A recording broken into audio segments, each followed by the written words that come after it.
Hello guys, welcome back to our channel. So today we are discussing about SDS PAGE, which means sodium Dodecyl sulfate polyacrylamide gel electrophoresis. So yeah, let's begin with this. So begin by thoroughly mixing your protein sample using a vertex mixture to ensure it is homogeneous. Next, prepare the gel casting setup. Carefully align the glass plates, adjust the spacer to the correct thickness and secure the plates tightly using the binder clips to create a mold. To ensure the mold is watertight, seal the bottom and side edges of the glass plate using a small amount of sealing gel. Next, perform a leak test by pouring distilled water between the plates.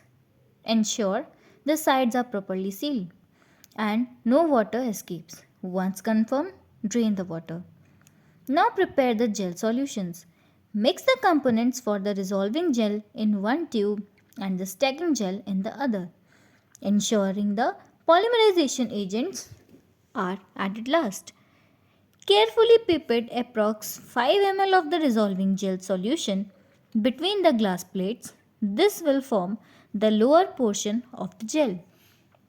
Insert the comb to define the sample wells, then fill the remaining space at the top with about 2 ml of the stacking gel solution. Allow the gel to polymerize and solidify completely. Once set, gently remove the comb to expose the wells. Place the cassette into the electrophoresis tank and fill it with the running buffer.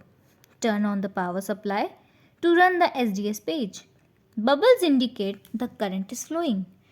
So finally, after the run is complete, stain and destain the gel.